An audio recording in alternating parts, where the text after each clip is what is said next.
Backfire lahat yung mga kabuktutan na ginawa nila mga kababayan, pambabayboy nila sa Senado. Pag hindi mag-resign si Alan Peter Cayetano, kaladkarin po natin. Hindi siya bagay maging senador. Yan ang gawin natin mga kababayan. Sugurin yung Senado, kaladkarin yung mga traidor para mailigtas natin ang institusyon ng Senado sa pagkawasak mga kababayan. Naging laughing stock sa buong mundo ang Senado ng Pilipinas sa pagkakanlong nila ng isang wanted ng ICC sa crimes against humanity. Yon ang gawin natin mga kababayan. Tanggalin natin sila sa posisyon kasi tayo ang nagluklok sa kanila bilang mga senador. Sinalaula nila ang Senado mga kababayan.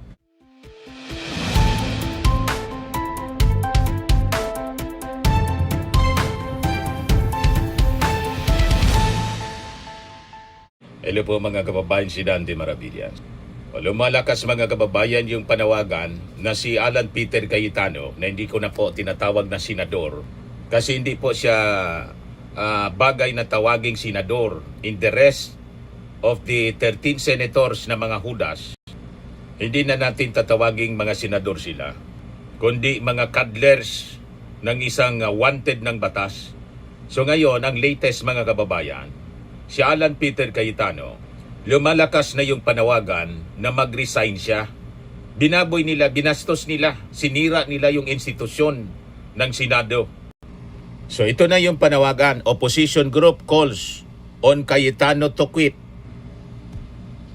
Cayetano, hashtag Cayetano resign, calls for Cayetano's resignation emerge amid Senate chaos. So sabi dito mga kababayan sa balita ng Manila Times, the August 21 movement ATOM called on Senate President Alan Peter Cayetano to resign as Senate President, holding him accountable for the alleged escape of fugitive Senator Ronald De La Rosa. With all that has happened since Alan Peter Cayetano took over as Senate President, it clearly shows how his Senate leadership has been a failure so far. The gunshots incident and all, sabi po ng ATOM. We hold the Senate President accountable for the escape of a wanted man, Senator Bato de la Rosa. Therefore, we call on Senate President Alan Peter Cayetano to resign as Senate President effective immediately, sabi po ng grupo. So there is a mounting pressure. Mga kababayan, backfire lahat yung mga kabuktutan na ginawa nila mga kababayan, pambabayboy nila sa Senado. Pag hindi mag-resign si Alan Peter Cayetano, kaladkarin po natin. Hindi siya bagay maging senador. Yan ang gawin natin mga kababayan. Sugurin yung Senado, kaladkarin yung mga traidor para mailigtas natin ang institusyon ng Senado sa pagkawasak mga kababayan. Naging laughing stock sa buong mundo ang Senado ng Pilipinas sa pagkakanlong nila ng isang wanted ng ICC sa crimes against humanity. Yon ang gawin natin mga kababayan. Tanggalin natin sila sa posisyon kasi tayo ang nagluklok sa kanila bilang mga senador. Sinalaula nila ang Senado mga kababayan. Wala silang ibang pinaglilingkuran yung mga Duterte habang kumukubra sila ng sweldo mula sa taxes ng mga mamamayang Pilipino. Santambak mga kababayan ng mga walang iya, itong ating mga senador, naturingan sila ng mga abogado at edukado. Nilapastangan nila ang Senado bilang isang institusyon mga kababayan. Tingnan ninyo ang drama nila. Kaya galit si Alan Peter Cayetano. Kaya kasi walang maniwala sa kanilang drama that the Senate was under siege, under attack. Kayo na lang ang naniniwala dyan. Ito yung ebidensya. Pinaka-latest ito mga kababayan na report as reported ng Bilyonaryo News. Documents, screenshots contradict Aplakas claim on Senate shooting CCTV footage. Ano malinaw, sila man lang po ang nandiyan dyan, nagpapaputok. Wala mang lumulusob. Ayan o, Marine and USAA Group. Ayan o. Wala man lumulusob sa kanila. Nagpaputok, mga kababayan. Para mag-create po ng chaos. Para mabigyan ng pagkakataon na maitakas si Bato de la Rosa kasama si Robin Padilla. May pananagutan kayo lahat na mga Duterte senators, kayo mga 13 senators, may pananagutan kayo sa batas, may case build up na yung DOJ at saka NBI na dinidiin ninyo. Ginagawa ninyo ng kwento yung NBI, mga bugo kayo. Hindi kayo magtatagumpay sa inyong kasamaan, Alan Peter Cayetano. Nabibilang na yung oras mo as Senate President. At any moment, tatanggalin ka dyan ng mga kasama mo. At pag hindi nangyari ang change ng leadership, mamamayang Pilipino ang kakaladkad sa inyo ng mga traidor na senador. Yan ang tandaan ninyo. Malinaw mga kababayan sa CCTV footage. Yan Acting Office of the Sergeant at Arms, USAA Chief Roberto Mau Aplasca appeared contradict his own statements regarding the existence of closed-circuit television footage showing personnel from the USAA and the Philippine Marines in connection with the shooting incident inside the Senate complex on Wednesday. Sa isang radio interview, sinabi ni Aplasca, there was no CCTV footage sa niya. Gusto niyang itago, clearly showing the movements of personnel from the Office of the Sergeant at Arms and Marines during the commotion surrounding the reported attempt to arrest Senator Bato de la Rosa. Asked whether there was CCTV footage within the Senate premises during the incident, Aplasca said, the only saw flashes believed to be gunfire from alleged agents of the NBI. He also claimed he was unaware of remarks allegedly made by Jingo Estrada, asking Senate staff to hide CCTV footage related to the incident. However, documents and screenshots obtained by Billionario News Channel appear to contradict Aplasca's public statements. Certification issued by the Office of the Sergeant at Arms and signed by Aplasca himself on May 14 confirmed that multiple CCTV recordings had already been reviewed, extracted, and formally turned over to authorities.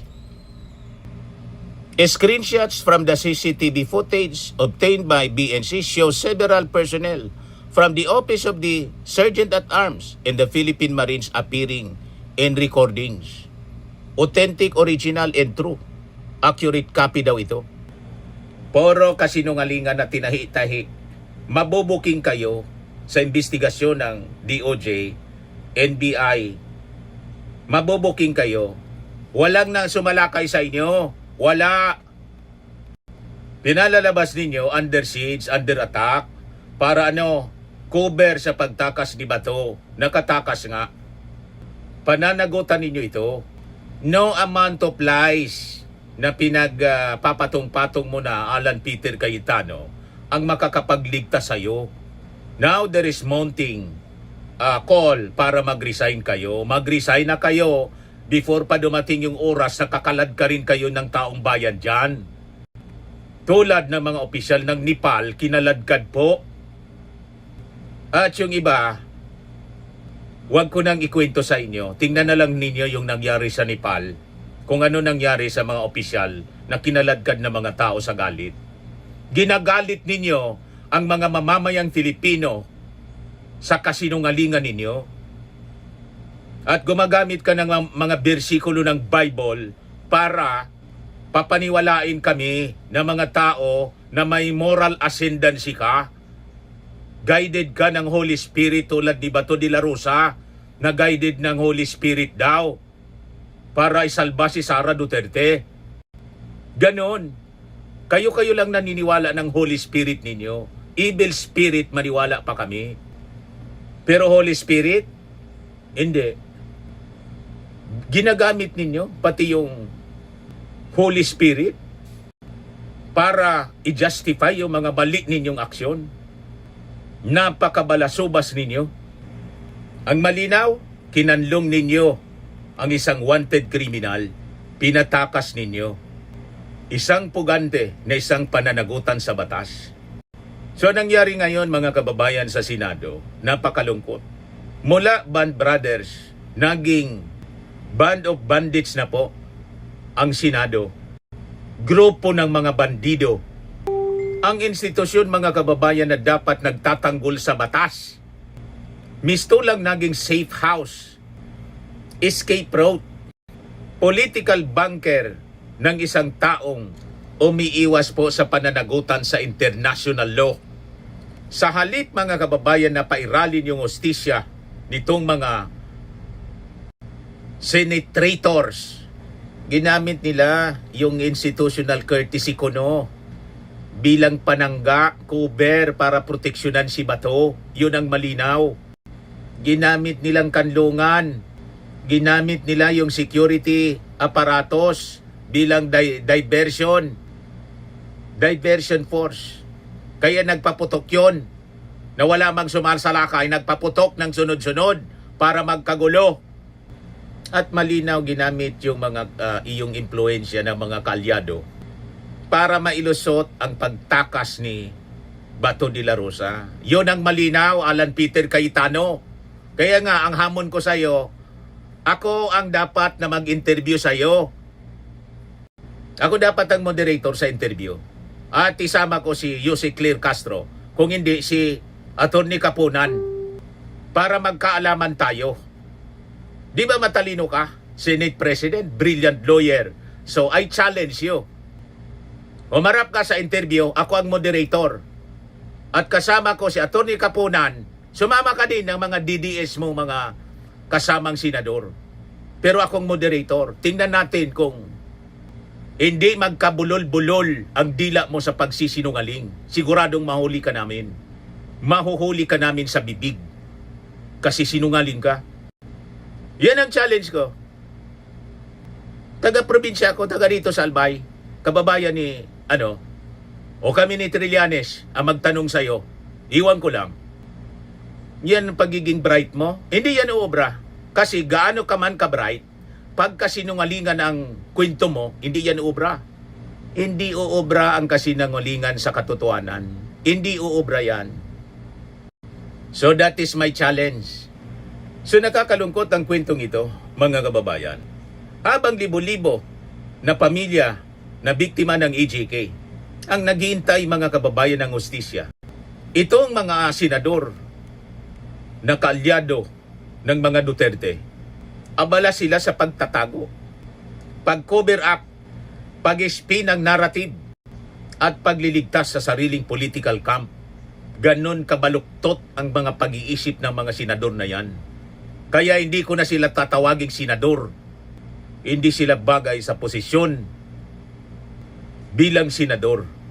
Walang matinong senador magkakanlong sa isang wanted ng batas. So ito mga kababayan ay malinaw na usapin ng obstruction of justice, abuse of power, institutional corruption, at paggamit ng Senado bilang proteksyon ng mga nagharing political sindikato. Ang Senado po hindi po detention facility tulad ng ginawa nila, protected custody. Pagkatapos yung protected custody nila, yon pinatakas pala. Di ba? Ang mandato po ng Senado, alam nila yan. Gumawa ng batas, magsilbi po sa publiko, hindi sa iisang pamilya. Publiko. Kasi yung publiko po ang nagsisweldo sa kanila. Ang amo nila, publiko. Kaya sabi ko, ako ang haharap kay Alan Peter Cayetano, journalist, at magtatanong. I-try nang sigawan ako. I-try mo na sigawan ako. Mag-ahalo ang balat sa tinalupan. Papatulan kita. Sigurado yan, Alan Peter Cayetano. Hindi sa akin uubra yung pagiging Senate President mo. Hindi yan uubra sa akin. Hindi obra sa akin yung pagiging abogado mo. Hindi obra sa akin. Hindi mo ako kayang sindakin tulad ng journalist na sinindak mo dyan sa press con the other day. Hindi mo ako kaya. Ang ugali ko tulad ni Trillanes tapos ni Laila Didima bilang Bicolano.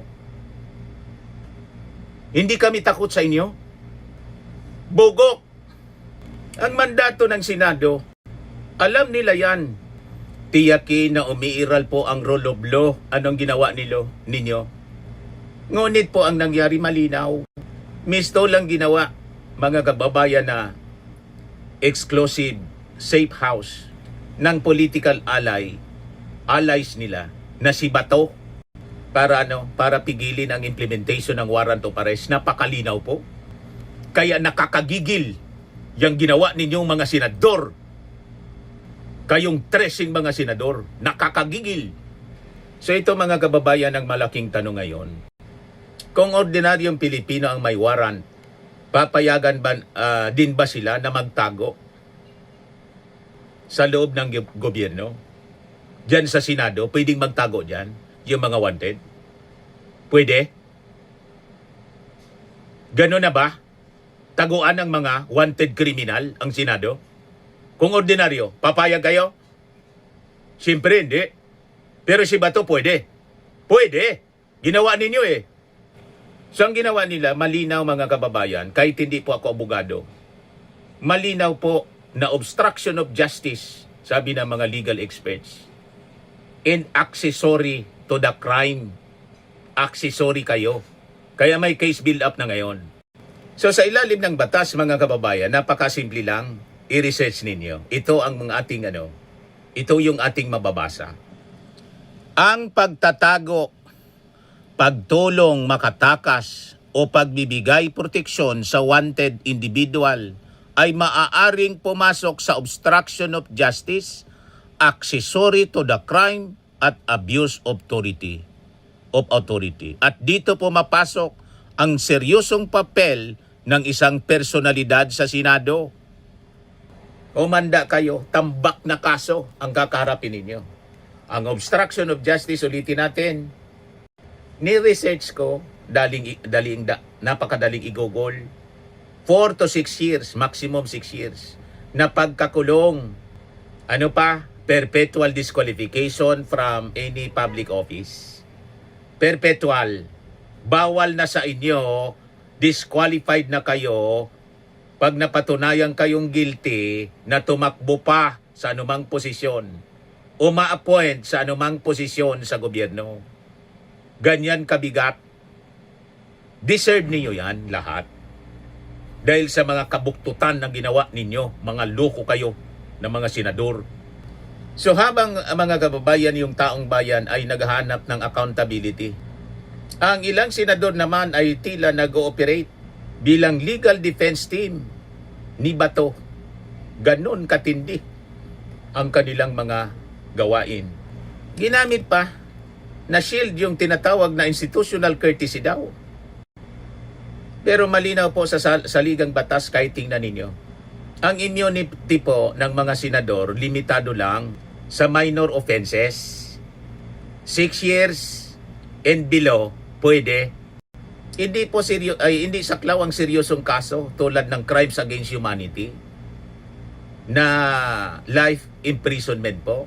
Yan mismo ang pinapaliwanag ng mga matitinong abogado tulad ni Dean Mel Santamaria. Napakalinaw. Hindi po blanket authority ang pagiging senador. I mean, blanket immunity, hindi authority. Blanket immunity. Lalong hindi po ito VIP, escape card, get out of jail privilege, o kaya immunity against crimes against humanity allegations. Hindi po.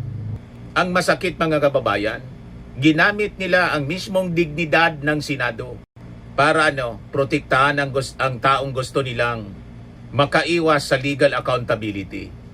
Ganun katindi ang ginawa mga kababayan nitong mga senador na to. Kasumpa-sumpa! So ito po malinaw na pagtalikod para sa hustisya sana ng mga AJK victims. ng mga ordinaryong mamamayang Pilipino. Sa marami ngayon ang bumabatikos dito sa mga senador na to dahil pinili nilang proteksyonan ang isang kaalyado kaysa bigyan hustisya ang mga biktima ng EJK ni Digong at ni Bato de la Rosa. So lumalabas, ang Senado ay hindi tagapagtanggol ng batas, kundi tagapagtanggol ng isang political survival network. Maliwanag yung kwento ng NBI, mga kababayan, sa nakuha nilang mga reports. Ginamit itong putukan para sa diversion tactic nila para makatakas si Bato. At kinumpirma mismo ito sa text ng asawa ni Bato de la Rosa.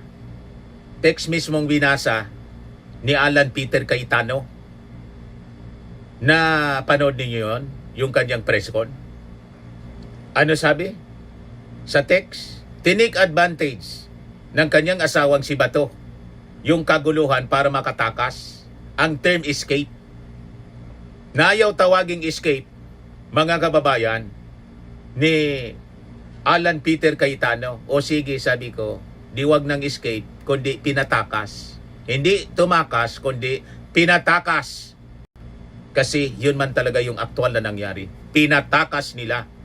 Kasi kung hindi pinatakas, di nandyan pa sa Senado. Kasi nasa protective custody nila. Tama po? Kaya may pananagutan kayo na mga senador. Huwag na kayo magugas kamay. Dinisinyo ninyo ito lahat. Dinisinyo ninyo, plinano ninyo. Yung plano ninyo, puro palpak. Ang matagumpay lang, yung pagtakas. Pero yung cover ninyo, yun ang silo. Para kayong lahat makalaboso. Kulong. Di ba? Obstruction of justice, kulong. 4 years to 6 years. Perpetual disqualification from office. Yan pag napatunayan kayo. Yan ang binubuo ngayon na kaso laban sa inyo, sa inyong pagmamalabis. So maraming mga Pilipino ngayon, mga kababayan, nagtatanong, sino nagplano? Sino ang nag-coordinate? Sino ang nagbigay ng clearance? Sino ang nagkinabang sa kaguluhan? Si Robin Padilla, kinumpirma na mismo bilang facilitator. Ang nagkumpirma, nilaglag na ni Alan Peter Cayetano si Robin Padilla. Si Robin Padilla niya, nilaglag ni Alan Peter Cayetano. Isya niya yung kasama sa paglabas kasi free naman niya siyang lumabas. Protective custody ninyo. Pagkatapos, yung ibig sabihin pala, nilagay nila sa inyong protective custody para patakasin. Di ba po? Siyang lumalabas na bagong rules ngayon sa Senado, ang wanted po sa batas, hindi pwedeng hulihin. Pwede patakasin. Yan ang bagong rules na lumalabas sa Senado sa kanilang ginawa. Nilagay sa protective custody para makatakas. Yan ang malinaw po na nangyari, mga kababayan. Sabi sa kanyang FB Live ni Alan Peter Cayetano, sa buong pangyayari, wala man lang may nangumusta sa amin kung buhay pa kami o ano nangyari sa amin. Sabi ni Benji Contreras, bakit kami mag-aalas sa inyo? Ipalabas lang ninyo ang nangyaring barilan sa Senado para makatakas si Bato. Saka bakit kami mangungumusta sa inyo? Mga traidor naman kayo sa bansa. Personal vested interest lang ninyo ang iniisip nyo. Basag. Siya nga naman. Paano kami mag-aalala sa inyo? Nagpa-picture-picture pa nga kayo? Naka-diwal yung dila ni ni Joel Villanueva? May rason ba kami na mag-alala sa pagmumuka ninyo? Na hindi man kita na under siege kayo? Walang ganyang pagmumuka na under siege, mga kababayan. Kaya yung kwento ninyong under siege, under attack kayo, hindi buminta. Naintindihan mo, Alan Peter Cayetano? Sarili lang ninyo ang naniniwala sa sarili ninyong kwento. Kasi puro kayo mga sinungaling.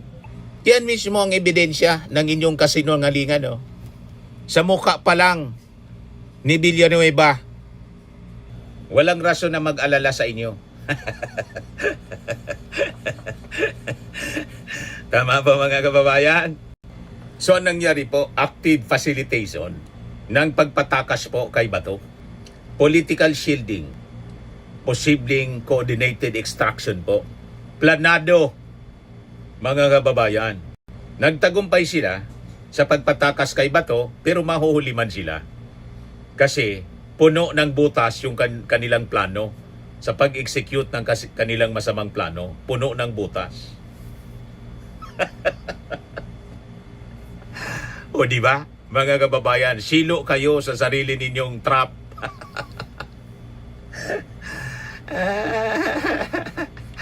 Patong-patong na kaso ang kakarapin ninyo at malamang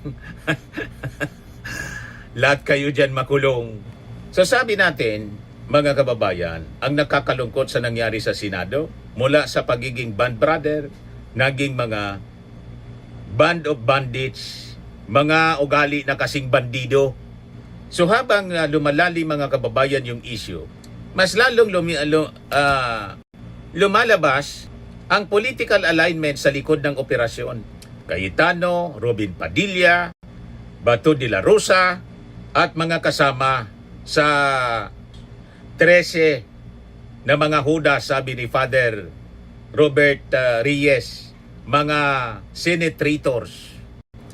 So sila, unti-unti na nagmumukhang hindi tagapaglingkod ng bayan, kundi isang political escape network.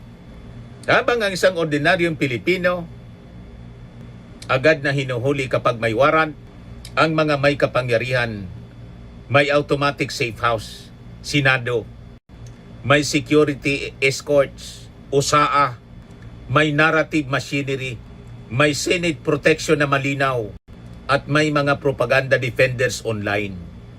Ganon ang may mga kapangyarihan. So ito yung pinakamapait na katotohanan. Ang ilan sa mga senador ngayon mga kababayan ay tila hindi na po gumagawa ng batas, kundi gumagawa sila ng paraan para takasan po ito. So kapag mga kababayan pinayagan natin ang ganitong uri ng gawain, nagiging delikado po yung president. Dahil po, ang mensahe nito sa publiko, may ibang batas para sa ordinaryong Pilipino at may espesyal na proteksyon sa political elite. At habang pilit nilang pinagtatakpan sa pamamagitan ng kanilang propaganda machinery, ang isyong ito, mas lalo pong lumalabas ang imahe ng Senado na hindi na siya templo ng demokrasya, the last bastion of democracy, tulad ng pagkakakilala natin noong panahon ni Jokno, ni Tanyada, ni Salunga, ni dating Senador Arturo Tolentino, at iba pang mga matitinong senador na kapita-pitagan. Kundi ang Senado na ngayon, ginawa nilang evacuation center ng mga kalyadong umiiwas po sa accountability. Naging kanlungan po ng pugante na hindi po simpleng ordinaryo ang kaso. Ang kaso po, crimes against humanity. Heinous crime. Kaya sabay-sabay po tayong manawagan, Cayetano, resign. Lumayas ka na dyan sa Senado bilang Senate President. At mananawagan tayo sa mga authorities natin. Bilisan po ninyo ang case build-up dito sa mga senador na kasabwat ni Bato de la Rosa. Sa mga naghanap ng malinis and spacious fitness gym, pumunta lang po kayo sa aming Colossal Fitness Gym. We also offer Grab Car Rental with our brand new 2023 model ng Toyota Innova. We also accept booking for those who are planning to travel via PAL, Cebu Pacific, and other airline companies, local and international, and bills payment for Meralco Bills, PLDT, Aleco Bills, etc.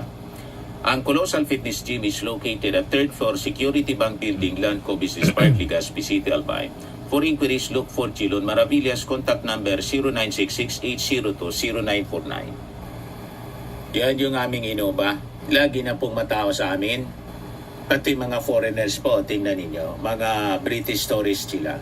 Ang lalaki ng katawan na, mga kababayan, nag-gym sa amin. Ito naman po, Indian National. Ito mga mga European sila. Ito naman yung bago naming product na binibenta online, Eye Glow Serum. Whitening po siya galing sa South Korea. Tingnan ninyo yung epekto sa aking anak na architect entrepreneur, Riz Maravillas. For inquiries, look for Riz Maravillas on FB. Ito naman po, Fairmax Firming and Lifting Cream, pinapahid sa mga pulses in other affected area. Mainam po ito sa mga pains at paninigas na mga kasukasuan. Ito po, Automax Radiant Serum. Sa mukha naman yung application. Anti-aging po siya. You will look 10 years younger than your age. Ito naman po yung bagong product naming binibenta online. I am worldwide. Pure organic, amazing pure organic barley from Australia. Mainam po ito sa mga cancer patients tulad nitong isang ovarian cancer survivor. Si Yolitan, sabi niya, barley did not just save my life. It gave me a new life. In 2019, Yuli faced the fight of her life through surgery in harsh chemotherapy. I am worldwide amazing pure organic barley became her source of strength. It boosted her immune system when she needed it most and gave her the energy to keep going. 100% organic siya, immune system booster, trusted by survivors. Sa mga inquiries and orders, dumiretso na lang kayo sa aking anak na architect and entrepreneur, Riz Maravillas. Sa mga gusto naman po na mga imported bags, mga mahihilig po, dumiretso na lang kayo kay Ma'am Eileen Rosales, Eileen Closet. Naka-base siya po sa Amerika. Yan yung kanyang online selling, mga kababayan. Every Sunday, bukas po ng gabi, 7 o'clock in the evening, Philippine time, pwede kayong manood, mag-order sa kanya online.